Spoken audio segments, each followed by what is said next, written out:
또 기억나는 사람이 탈북자가 왔어요. 그래서 3년 전에 탈북했대요. 4년 전에. 근데 자기가 몇 억이 됐다고. 자기가 버는 거에 90%를 주식에 투자했대요. 그리고 넘버원 홀딩이 뭐냐? 엔비디아래. 그래서 북한에서 온 지 4년 몇 개 안 된 사람이 엔비디아를 얘기한다는 게 난 너무 놀란 거예요. 그래서 자기는 왜 나를 찾아왔냐면 너무 감사하다고. 자본가가 된다는 거를 자기가 공산주의 국가에서 태어나서 그것도 최고로 가난한 나라에서 태어나서 한국에 와서 뭘 해야 될까 그랬는데 우연히 내 유튜브를 보고 주식이구나. 주식을 사는 게 내가 자본가가 되는 거야. 이렇게 간단한 거였구나. 그래서 버는 거에 90% 투자했대요. 근데 남한 친구들한테 얘기했더니 남한 친구들은 쓸데없는 짓 하지 말고 술이나 한잔 하자고 술로 다 먹는다는 거야. 그래서 찾아왔어요. 너무 고맙다고 자기를 가르쳐줘서. 그게 작은 변화지만 희망이 있는 게 아닌가 싶은 거죠. 그러니까 저는 한국에서 약간 남을 신경 쓰는 문화가 좀 있잖아요. 명품 그렇지. 이런 거 잘 팔리는 것도 그렇고. 드레스는 보여야 거. 근데 저는 돈을 다룰 때는 그러니까 이 사람, 내 옆에 있는 사람이 얼마를 벌었고 얼마를 잃었고가 나의 삶에 영향을 주지 않는데 왜 계속 저 사람은 얼마 벌었고 얼마 잃었고 이거를 이야기를 하는지 모르겠는 거예요. 그리고 내가 얼마 벌었고 얼마 잃었고도 나의 친구의 삶에 영향을 주지 않는데 어떻게 보면 직접적으로는. 그래서 내 삶에서 진짜 나의 미래에 나는 언제 돈으로부터 누구나 제일 빨리 그러니까 더 빨리 자유로워지고 싶겠지만, 그래도 현실적으로 나의 소득과 이런 것들을 봤을 때, 언제쯤에는 나는 정말 자유로워지고 싶고, 그거를 조금 더 가속화시키려면 항상 하루라도 일찍 투자해서 복리 효과를 누리는 게 중요하니까, 지금은 조금이라도 돈을 투자를 해서 나의 소득에 더 많은 부분을 투자를 해서 빨리 그 상태에 가고 싶다라는 자신의 목적을 세우고, 또 자신의 투자 성향에 맞게 구성을 해서 가야 되는데, 계속 남이 하는 거에 너무 흔들리는 분들이 많으니까 그게 한국에서 되게 이 남이랑 비교하는 문화가 투자를 하는 데 있어서는 오히려 한국에서 그러니까 일상생활에서도 좀 피곤할 때가 많은데, 미국도 컨트롤 인베스팅이라고 있잖아요. 남들과 반대로 갔을 때 특히 템플턴이 그런 전략을 많이 썼잖아요. 남들과 반대되는 걸 가는 게, 사실은 굉장히 외롭거든요. 혹시 내가 틀리면 나만 틀리고 나머지 다 맞은 거라는 거기에 대한 공포심인데, 나는 미디어가 그 역할을 하지 않았나. 그래서 미디어에서 예를 들어서 제일 싫어하는 말이 나는 열심히 일하는 당신 떠나라 이런 거. 그죠? 그 다음에 또 요새 무슨 커머셜이 있던데, 커머셜 자체는 되게 잘한 건데, 나는 딱 마음에 안 드는 게, 뭐라고 얘기하지? 야, 쓸데없는 얘기하지 마, 놀아! 이런 게 있더라고. 근데 그게 굉장히 자극적이긴 한데, 그런 게 너무 영향을 끼친 것 같아요. 그러니까 유태인처럼 옆집에 오른쪽 가면 너는 왼쪽에 가라 하는 국영수에 매달리지 않고, 그게 한국 교육도 필요하지 않을까 그런 생각을 해봐요. 제가 어떤 의사 선생님을 만나서 이 얘기를 했더니 이제 그분들도 딱 자기 분야에서 공부만 많이 하시느라고 생각을 못 해보셨다고 하면서 제 커리어에 대해서 되게 좀 진지하게 생각을 해봐야겠다라고 말씀하신 게, 그러니까 한국에서는 지금 보면은 유치원 의대반 이런 것도 있고 하는 게, 그러니까 내가 정말 사명감을 가지고 의사가 너무 되고 싶은 사람이 의대 공부 열심히 해서 되는 건 저는 그거는 너무 좋은 일이라고 생각을 하는데, 뭔가 부모님들이 앞에서 의사를 하면은 70, 80까지도 돈을 벌 수 있고 나는 몇 억씩 벌 수 있고, 이거가 초점이 돼서 의사가 되려는 거는 특히 AI 시대에 저는 그렇지. 너무 잘못됐다고 생각했는데, 제가 그 의사분한테 근데 만약에 사명감을 가지고 있는 사람이더라도 의사로서는 1대1로만 사람을 고쳐줄 수 있다면 오히려 내가 자본가가 되고 그 자본력으로 정말 신약을 개발하는 바이오 회사에 투자를 해준다거나, 아니면은 그냥 정말 미국이나 이런 데는 의학박사 출신들의 헬스케어 펀드 매니저들 많잖아요. 우리가 하던 펀드도 헬스케어 펀드도 다 의사들이잖아요. 펀드 매니저가.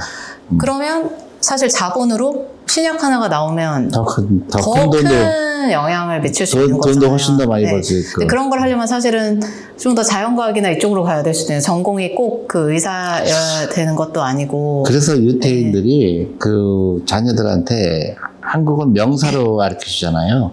유태인들은 동사로 얘기한대요. 그러니까 예를 들면 한국 엄마들은 너 의사 되라. 그런데 유태인들은 그렇게 얘기를 안 하고 너 사람 고치는 일을 해라. 그러면 의사도 되고 간호사도 되고 저기 신약 개발하는 것도 되고 너무너무 많은 거예요. 할 수 있는. 근데 한국은 딱 의사 되라.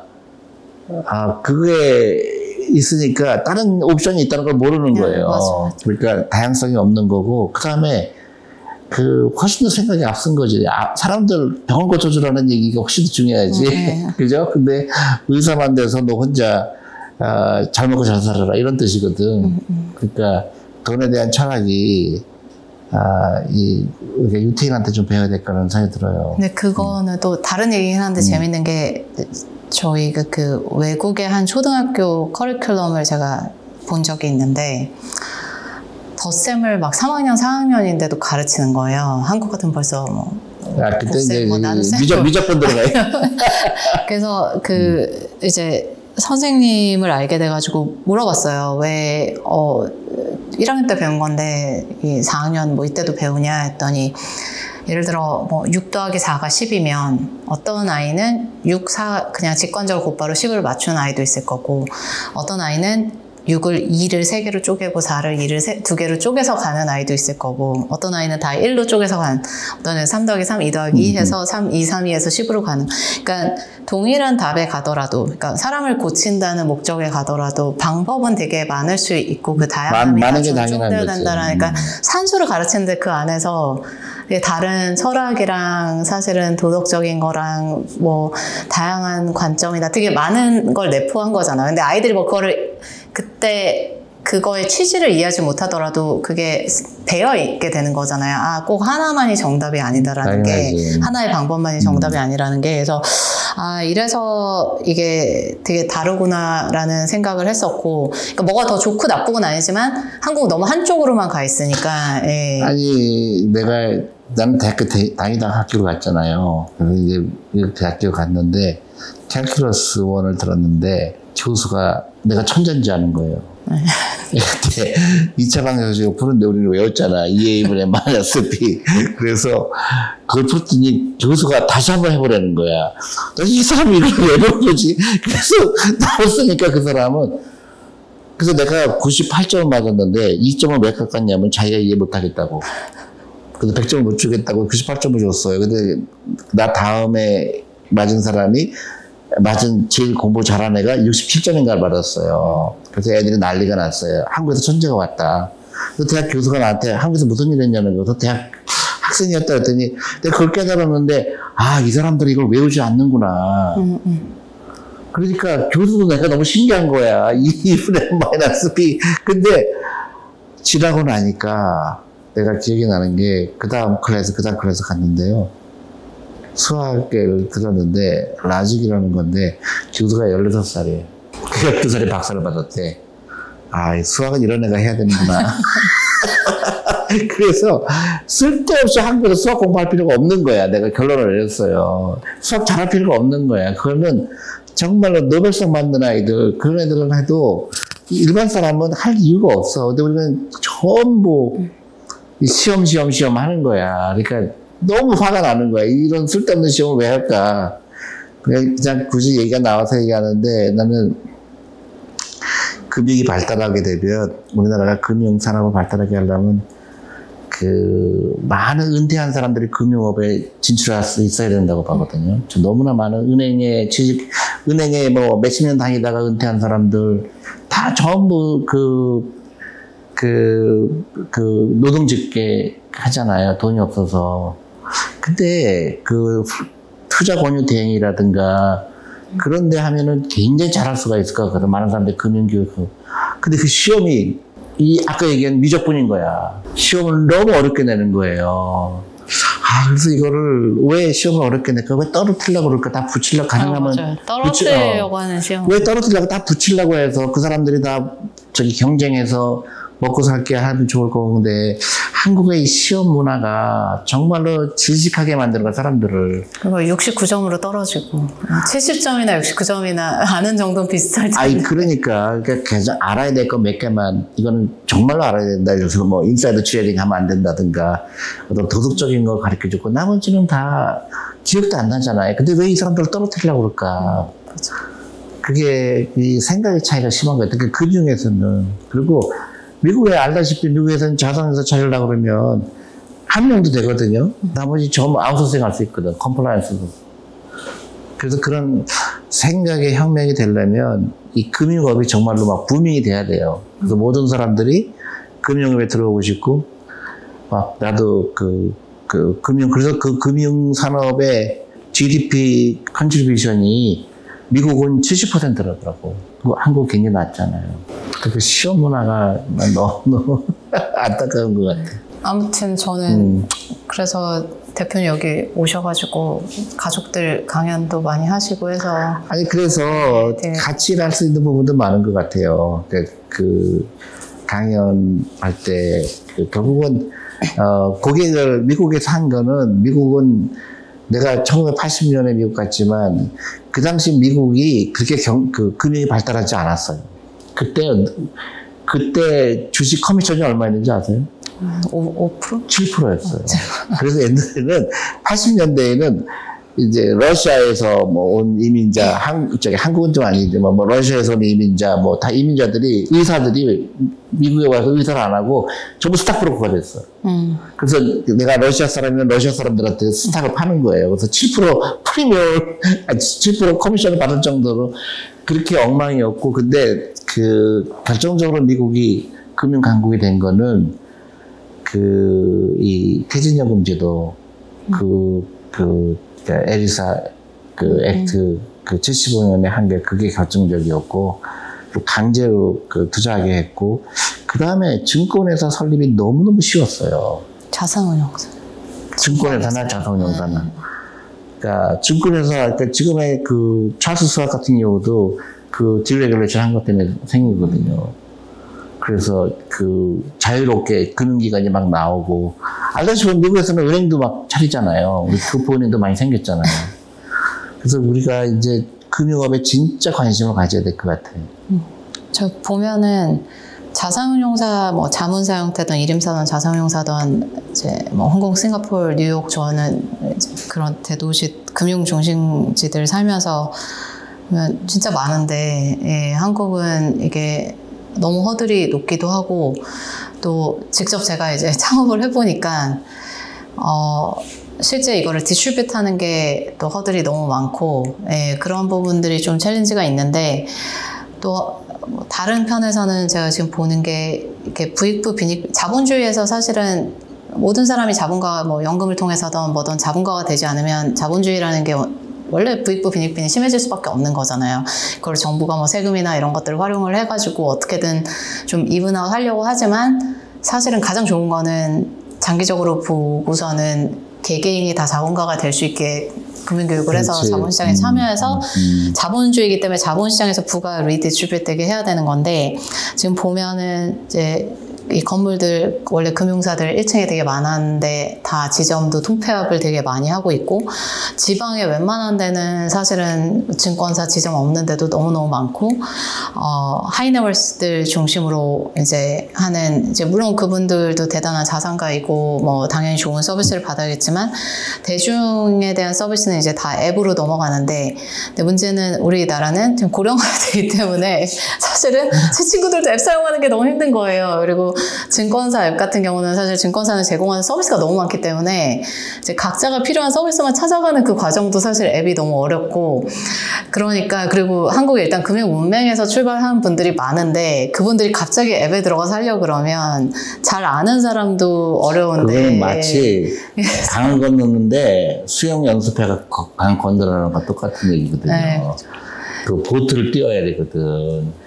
그 보트를 많이 띄우려고 그러면 그 시험 네. 이런 게 다 없어져야 돼요. 네, 그래서 지금 보면은 저희가 금융교육을 되게 많이 하는 이유도 점점 대중이 액세스할 수 있는 금융에 대한 많은 어떤 그런 컨텐츠가 그러니까 유튜브는 문제가 내가 뭐를 보면 계속 그쪽으로만 나오기 때문에 되게 맞아요. 균형 있게 컨텐츠를 굉장히 스스로 금융을 이미 잘 아는 사람이 아닌 이상 균형 있는 컨텐츠에 대한 노출이 불가능하잖아요. 불가능하지. 그러니까 그 균형을 잡을 수 있는 컨텐츠에 대한 액세스가 그런 미디어를 떠나고 나면 앱도 너무 어렵고 실제 피지컬한 지점도 사라지고 있고 그러니까 되게 조금 더 자연스럽게 자본주의에서 부가 재분배될 수 있는 그러한 초기에 가장 중요한 게 되는 그런 금융교육에 대한 액세스가 점점 사라지다 보니까 금융을 접할 수 있는 액세스가 사라지다 보니까 이게 그러면 더 큰 문제가 될 수도 있겠구나 싶어서 저는 사실은 저희 보고 좀 다 되게 특이하다고 하는데 이렇게 다들 열정을 불태워서 열심히 금융교육 다니고 하는 걸 특이하다고 하는데 저는 이거 다 대표님한테 배운 거고 근데 저희 말고 다른 데도 이걸 더 많이 해줬으면 좋겠는 거죠. 저희는 너무 작으니까. 근데 보면은 조금은 교과서적인 교육이 여전히, 그러니까 교육을 해주신 곳도 많은데, 제가 봤을 때는 너무 교과서적인 교육인 거예요. 마치 한국의 국영수를 배우듯이. 근데 그게 그렇지. 아니라 정말 일상생활에서 개개인이 자연스러운 자본가가 될 수 있는 좀 그런 컨텐츠가 많아지면 좋지 않을까라는 생각을 항상 하고 있습니다. 그래서 이게 앞으로 10년이 굉장히 중요한 것 같아, 한국이. 그게 다시 선진국이 되느냐, 아니면 인구는 줄어들고 그냥 방치해서 그냥 저절로 스스로 무너지는 나라가 될 거냐. 나는 너무 잠을 못 자는 거예요. 한국은 모든 게 다 될 수가 있는데 스스로가 몰라서 못하는 거죠. 그렇죠? 그렇게 과거에 머물러 있는 그런 고정관념, 그리고 경쟁력은 이만큼 있는데 이만큼 있다고 착각하는. 우리는 안 된다는 생각, 그 다음에 그런 갈등, 이런 것들이 다 금융교육을 통해서 바뀌지 않을까 이렇게 싶어요. 기업 통해서 리스크 테이킹 하는 것도 계속 배워야 되고, 그러니까 자본을 집행하는 것도 원금 보장이 안전하다. 사실 100% 확률로 인플레이션을 못 이기는 것에 늘 것이냐. 이걸로 투자라는 단기적으로 리스크처럼 보일 수 있지만 사실은 장기적으로는 그게 리스크를 이기는 길인 거고, 제가 그래서 젠슨 황이 이렇게 무슨 인터뷰에서 한 내용인데 저는 그게 듣고 나면 너무 당연한데 되게 멋있다고 생각을 한 게, 그러니까 마켓쉐어, 점유율 경쟁을 해서는 결국은 항상 한계가 온다. 근데 사람들이 어렵다고 하는 그거를 해야 경쟁이 없기 때문에 내가 실패하고 실수를 해도 스스로 배워서 더 강해질 수 있는 시간이 주어진다. 근데 저는 그 말이 너무 멋있더라고요. 그렇지. 근데 한국은 보면은 계속 점유율 경쟁이 더 되게 많은 것 같아서. 그것도 결국은 문화예요. 저 사람이 나보다 빨리 갈까봐 그 사람이 한 거를 따라가는 거다. 그러니까 저 사람이 한 거를 안 한 데를 가야 되는데 우리는 다 같이 똑같은 걸 하거든요. 예를 들어서 뭐 반도체면 전부 다 반도체 같이 하고, 이것도 2차 전지니까 2차 전지 다 뛰어들고 있고. 그러다 보니까 하나만 망하는 게 아니라 다 같이 망하는 그런 모델이잖아요. 다양성이 없는 문화. 그 교육에서 온 게 아닌가 싶어. 그러니까 우리 전부 국영수 갖고 점수를 매겨서 누가 더, 그러니까 마켓시어 개념이 똑같죠. 네가 잘하냐, 내가 잘하냐. 유태인의 교육이 중요한 것 같아요. 결국 그것도 유태인 교육이 아닌가. 1등 해라. 근데 전기차 말씀하시니까 기억나실지 모르겠는데 같이 일할 때 이제 전기차에 되게 불리시한 코멘트가 있을 때 대표님 계속 되게 회의적이셨어요. 이 배터리로 중국이 다 만들 텐데 막 이러시고, 저도 왜 2020년대 한국이 이렇게 막대한 자본 투하를 하는 곳에 돈을 쏟을까. 자동차에 들어가는 반도체라던가 소프트웨어적인 거에 저 자본을, 소프트웨어 회사를 차라리 M&A를 여러 개를 하던, 자율주행과 관련된 그랬는데 대표님, 근데 제가 그 생각을 했던 거는 대표님이 이거에 대해서 모든 사람이 불리시할 때 되게 스캡티컬하게 말씀을 하셨고, 그러다 보니까 저도 좀 다르게 생각을 하다 보니까 전장용의 점점 반도체 탑재량도 높아지고 또 소프트웨어적인 거가 훨씬 중요해지는, 단순한 하드웨어가 아닌 이제 그런 게 될 텐데, 이제 그게 지금 보면 한국의 배터리 관련된 밸류체인들 지금 보면 현금 흐름 다 마이너스 몇 년째, 앞으로도 그렇죠. 힘들어 보이고. 그래서 그게, 근데 그때 왜 저렇게 막대한 자본을 다 같이 저렇게 태우는 걸까 되게 궁금했는데, 엄청난 그런 결정인데 그걸 다 같이 하는 게 참 안타까웠죠. 그리고 또 너무 신기한 거는 너무 막연해요.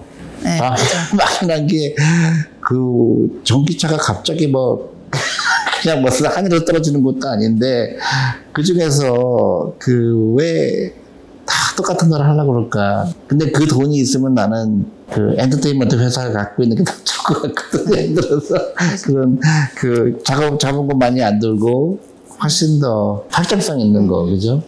저는 금융도 지금 딱 그 트랜지션 피리어드에 있는 것 같고 맞아요. 한국의 산업 구조도 제가 이렇게 보면 코스피 상위 종목 중에 종목이란 단어 별로 안 하지만 상위 기업 중에 제조업들을 보면 되게 시클리컬하거나 아니면은 좀 그 자본 집약적인 게 많은데 자본 집약적인데 매출 총익률이 별로 안 높아요. 그러니까 이미 경쟁이 너무 세고 가격 경쟁력이 없는 원가 경쟁력도 없는 거잖아요.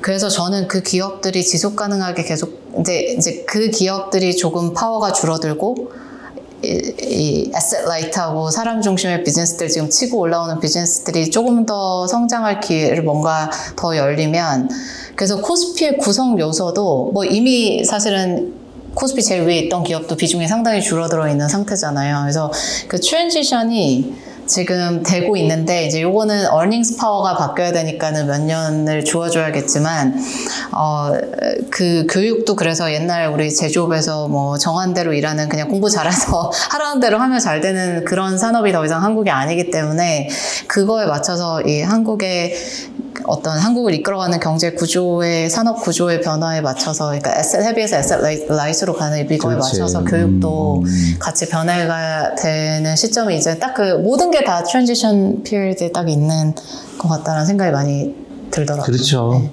근데 한국의 금융이 정말로 그 홍콩이나 싱가포르 되려면 어떻게 될 것 같아요? 아니, 불가능하다는 얘기 하지 말고. 근데 저는 제가 최근에 무슨 인터뷰에서 얘기를 했는데 사실은 뭐 금융이라기보다는 시장을 얘기를 했을 때 하나는 earnings 파워가 움직일 수 있는 게 있는데 이거는 좀 전에 말씀드린 대로 현재 높은 비중으로 있는 회사들의 earnings 파워보다는 이제 치고 올라오는 회사들이 더 크다고 생각하는데 이제 시간이 좀 걸릴 거고 그게 손바꿈을 할 때는 시간을 좀 줘야 되고 근데 그 동안에 지금 뭐 상법 개정이니 좀 최근에 뭐 배당 분리가 세니 대만처럼 뭐 너무 잉여 자본이 많을 경우에 이제 법인세 페널티가 있다거나 이런 것들이 되면 사실은 earning 파워가 이제 손을 바꾸는 걸 기다리는 동안에 사실 그것만으로도 디스카운트가 일본처럼 해소될 수 있는 부분이 있고 제가 2000년대 중반에 미국에서 일하기 시작했을 때 저는 그때는 어렸으니까는 뭐 상속증여 이런 걸 관심이 없다가 대만 동료들이 그때 대만이 아마 상속세를 그때쯤에 확 낮췄어요. 그러면서 대만이 확 난리가 난 거예요. 근데 그게 실제로는 이제 대만에도 그 오너들이 어쨌든 그 세금을 줄이기 위해서 그러니까 불필요한 행동들을 많이 했던 거가 이제는 안 해도 되니까 그냥 본업에만 충실하고 지분을 물려받는 자녀들도 사업에 관심 없으면 다 전문 경영인한테 맡기고 자기는 배당으로 먹고 살고 그냥 되게 피스풀한 구조가 되는 거를 그때 대만 시장을 보면서 봤는데 저는 한국의 상속세 증여세 이것도 조금은 손댈 부분이 있다라고 생각을 하고 있고 이제 그런 것들이 좀 고쳐진 상태에서 이제 에셋 라이트한 좀 사람 중심의 비즈니스 기업들이 earnings 파워를 치고 오면 저는 한국 주식시장도 상당히 아름다운 모습이지 않을까라는 생각을 하고 있고 금융시장 같은 경우는 뭐 사실 일반 기업이랑도 마찬가지인데 저는 결국은 미국은 한 CEO가 되게 오랫동안 하잖아요. 그리고 이사회가 이게 결국 상법개정 뭐 관련된 건데 이사회가 강력하고 그 CEO가 사실 실적을 계속 델리버하고 장기적으로 플래닝하고 할 수 있도록 기회가 시간이 주어지는데 한국 계속 너무 단기적으로 탑에서부터 해야 되다 보니까 바텀까지도 모든 게 단기적으로 가야 되는데 금융은 장기적으로 고객은 보고 싶은데 금융회사의 모든 컴펜세이션 구조는 단기적으로 돼 있으면 이미 애초에 이 컴펜세이션 구조와 최종 고객들의 이해관계에서 상충이 일어나잖아요. 그러니까 결국은 이사회가 강력해져서 이 모든 임직원의 컴펜세이션이 그 고객들의 듀레이션과 가능한 일치될 수 있도록 짜여지는 거 저는 그게 금융산업부터 시작해야 되지 않을까. 그게 이제 기업 문화하고 연결이 돼요. 그렇죠. 기업 문화가 어떤 CEO가 2년 만기인 사람은 기업 문화에 관심이 있을 수가 없죠. 2년 동안 일어날 일이 아니니까. 그래서 전반적으로 생각이 획기적인 변화가 필요하다는 생각을 하게 되고 싱가포르처럼 되려면 어떻게 될까 나도 고민을 많이 했는데 무조건 외국 자본이 들어오게 하는 게 제일 좋은 의미가 있을까. 외국 자본이 들어와서 생각을 바꾸게 하는 역할이 되고 그다음에 외국 금융기관, 특히 자산운용사가, 약간 IB라든가 자산운용사가 한국에 다시 들어와야 되겠다. 지금 다 없잖아요. 맞아. 네. 지금 알다시피 홍콩이나 싱가포르 가면 전부 외국, 미국 회사들 간판이 있는데 한국은 이제 다 밖으로 나간 상태니까 국가적으로 이 외국 자본에 대한 그 웰컴 하는 그런 문화가 있었으면 좋겠다. 그리고 또 하나 이제 이건 좀 정치인들이 하기 쉽지 않을 것 같은데 해고의 자유가 있어야 되고 그 자본의 유연성이 필요한데 근데 이 회사랑 안 맞아서 해고는 되지만 이 사람이 또 딴 데서 기회를 찾을 수 있는 그러니까 그 해고가 네거티브한 게 아니라 그렇지. 그냥 우리는 지금 유연성이지 유연성. 우리는 헤어지는 거야. 근데 그러니까 외국 회사 일할 때 보면은 그 회사랑은 지금 안 맞아서 해고를 하더라도 이 사람을 다른 회사에 되게 좋게 레퍼를 해주고 이 사람에게 맞는 곳에 그렇죠. 좋게 추천해서 또 그 사람이 또 계속해서 해나갈 수 있도록 도와주는 그렇지. 그런 거를 많이 봤어서. 그리고 회사가 이 사람은 더 이상 필요 없다고 생각하는 거는 이 사람이 안 맞아서 그럴 수도 있지만 이제는 더 이상 프로피터블한 비즈니스가 아닌 거예요. 그렇죠. 그럼 그 인력이 자연스럽게 더 AI라든가 뭐 더 좋은 데로 갈 수 있는 사회적인 시스템이 되는데 일본처럼 평생 같은 직장에 있게 되면 그 회사는 망하더라도 계속 같이 망하는 거잖아요. 근데 이 인력들은 훨씬 더 부가가치가 높은 데로 가야 되는데 그게 좀 이 외국 금융회사가 오기 힘든. 해고가 자유로우려면 한국에 저는 호봉제나 이런 것도 다 없어져야 된다고 생각을 해요. 그러니까 저는 요즘에 젊은 분들을 보고 뭐 두 가지가 다 있을 수 있겠죠. 뭐 이제 너무 자녀가 하나인데 너무 귀하게 길러서 이렇게 리질리언스가 약해진 부분이 있을 수도 있겠지만 또는 그게 아니라 내가 예전에는 그냥 뭐 한국에 고성장을 할 때는 내가 승진을 빨리 못해도 나의 월급도 뭐 인플레이션 능가하게 올라가고 이랬다면 요즘은 그게 아닌데 내가 10년을 여길 다녀도 저 정도 승진과 저 정도 보상밖에 못 받겠네가 보이면 요즘 젊은 층들은 다닐 모티베이션이 없거든요. 그러니까 해고가 자유로워지려면 저는 보상에 대해서도 완전 메리트 베이스로 아무리 내가 신입사원이라도 대박의 아이디어로 회사에 큰 매출 기여를 했으면 부장이나 이사보다도 보너스 많이 받을 수 있는 미국은 그렇잖아요. 그러니까 미국은 그게 놀랍게도. 그러니까 위아래가 다 자유로워져야 되는데 한국은 지금 위로도 연차나 그러니까 이런 게 순위돼 있고. 구조죠. 예. 내가 기억이 나는 게 내가 처음에 회계사가 됐는데 파트너가 굉장히 높은 파트너가 점심을 사줬어요. 한 7명 모아놓고. 근데 한 7년 지났는데 그때 같이 있던 동료 7명 중에 한 사람이 그 사람의 보스가 됐어요. 그게 쉽게 얘기하면. 미국은 그게 너무 가능하니까. 지금 생각하면은 예를 들어서 신입 갔는데 전문님 미국 간 거야, 내가 신입사원이. 그러니까, 나는 그때 그 미국의 시스템이 진짜 좋다 나쁘다를 떠나서 정말로 이 회사를 위해서는 목적이 분명하구나. 그리고 그 사람도 전혀 문제를 삼지 않아요. 자기 밑에 있던 사람이 자기 보스가 됐는데 그 전혀. 그러니까 저는 넷플릭스 기업문화 그 뭐 책도 나오고 컬처덱이라는 것도 있지만 되게 좋아하는 게 이거는 스포츠팀이다. 그러니까 각 부분에서의 최고의 플레이어들이 필요한 당연하지. 거지. 우리가 1루수가 3명이 필요한 게 아니잖아요. 예를 들면. 그렇지. 그러니까 너가 못해서가 아니라 지금 우리 회사에서는 1루수가 너무 많은데 다 잘하는데 그 중에서는 어쩔 수 없이 너의 영향력이 별로 없기 때문에 그렇지만 너는 다른 회사에 너를 필요하는 회사에서는 더 빛날 수 있다.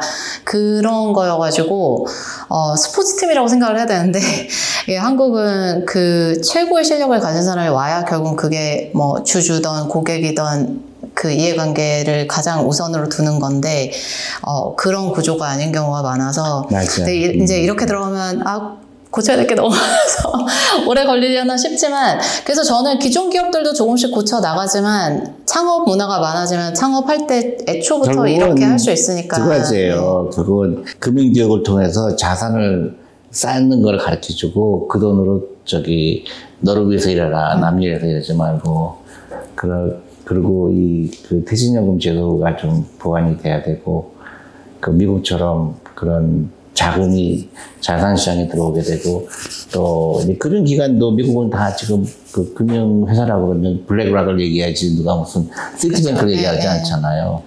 근데 한국은 안타깝게도 그 자산운용사가 너무 처참할 정도로 작으니까. 그래서 옛날에 그 미국의 자산운용사 제일 큰 데 중에 하나의 펀드 매니저한테 물어봤어요. 그래서 너네는 정말 장기 투자를 하는 하우스인 건 알겠는데 그러면 펀드 매니저 보상이 어떻게 되냐 그랬을 때 뭐 지금은 바뀌었을 수도 있는데 더 길어졌을 수도 있는데 그때는 저한테 자기네가 1년, 4년, 8년 실적에 대해서 이제 성과 같은 게 결정이 되는데 가장 높은 웨이팅은 8년이다. 그러니까 뭐 그래도 글로벌 회사라서 연봉이 높고 하긴 하지만 실제 정말 펀드 매니저도 돈을 많이 버는 거는 최소한 8년 이상을 펀드를 운영하면서 그러니까 장기 투자를 할 수밖에 없는 그 구조를 만들어 두는 거죠. 그리고 그 동안은 회사가 이 사람을 보호를 해주는 거고 그러다 보니까 그 최근에 그 회사도 그 유튜브 채널이 있는데 그 펀드 매니저 이제 나이 많으신 분, 경험 많으신 분 인터뷰하는데 제일 오래 가지고 있었던 기업은 30년째 가지고 있다는 말씀 하시는 거예요. 그게 사고팔고를 안 하는 건 아니겠죠. 뭐 비중을 좀 줄이고 높이는 건 하실 수 있겠지만 어쨌든 그러니까 그렇게 할 수 있는 이유가 보상 구조를 그리고 이제 8년 이상 되고 했을 때 뭐 진짜 계속 잘했을 때는 이 사람에 대한 금전적 보상은 굉장히 큰 거잖아요. 그러니까 그 문화가 계속 전해 내려오면서 미국에는 말씀 주신 대로 큰 금융회사 하면 다 자산운용사 이름이 나오지 사실은 뭐 뱅크는 몇 개 안 나오잖아요. 그게 결국은 혁신적인 기업이 나올 수 있는 토대가 되는 거거든요. 한국은 창업할 때 대부분 은행 빚으로 하려고 그러잖아요. 근데 그게 지분을 들어오게 하면은 훨씬 더 오랫동안 망하지 않을 수가 있는데 문제를 얘기하면 하나 얘기해도 좋은데 결론적으로는 할 일이 많다 이런 생각이 드네요. 한국은.